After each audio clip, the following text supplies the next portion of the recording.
Hi, I'm Ricki Moscow, one of the founders of Why Worry World, and this is Storytime with Ricki. As I share my personal life stories, I invite you to listen for what's important to you and hope that you hear something that you can apply to your life so you can start worrying less and enjoying life more. How do I deal with the worry of getting into a new relationship with someone after I've been betrayed and hurt in a previous relationship? Now, I'm sure that I have had many relationships, both with girls and boys, where I have been felt hurt or betrayed. However, the one that immediately popped into my mind is my marriage. You see, I have been married for 24 years, and we were having some struggles inside of our relationship.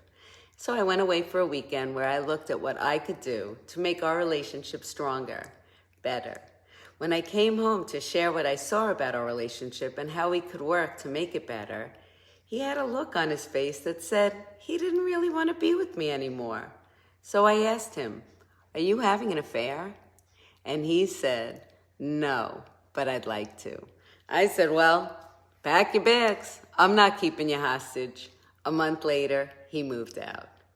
After 25 years of being together, 4 children, and a lifetime of memories, I remember being stunned and so sad. I actually had to look at why was I upset. We hadn't been getting along for a while now, and neither of us was very happy. I could see that his leaving would give me an opportunity to be happy, and yet I was still upset. I began to look at how come. Why was I upset? And I saw that family was everything to me, and we were not going to be a family anymore.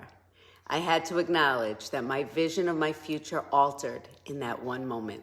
You see, I always thought that we would be together in our old age and have our children and grandchildren and possibly even our great-grandchildren around us as one big happy family. And now that was no longer going to happen. Once I saw that, I started to reflect on what my future could look like. Could my family still be together? And how could I make that happen? I still had my children, and even though I was no longer going to be married to Eric, we were still a family unit. Reflecting on this, I looked at what I could do to have my dream of growing old and being a grandma and having my family be together still be a reality. I saw I couldn't badmouth Eric. I saw I had to make sure the kids stayed in touch with him. You see, he moved to Vegas. I saw I had to still be an asset in the business and continue to help it grow. I saw I had to be inclusive, make sure Eric stayed in the loop. I saw it was important to invite him to family events. And I saw it was on me to make it okay. 15 years later, we are together, celebrating holidays, birthdays, and special events. We have 6 grandchildren, and we get together often. We love each other and are certainly better apart than we were together. I know I made this happen by focusing on what was important to me rather than obsessing on my hurt feelings. Now, the question actually asked about stepping into a new relationship, and you see, once I let go of focusing on the upset and the hurt, I was free to start dating again, and that would be a story for another time. So I will leave you with this. When you feel hurt or betrayed, look beyond. Look for why you are upset. Get that handled, and your future will be yours to step into.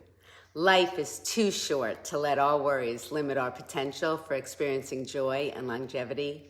I hope that you heard something that you can apply so you can start worrying less and enjoying life more. Now, how do you deal with the worry of getting into a new relationship after someone has hurt and betrayed you in a previous one?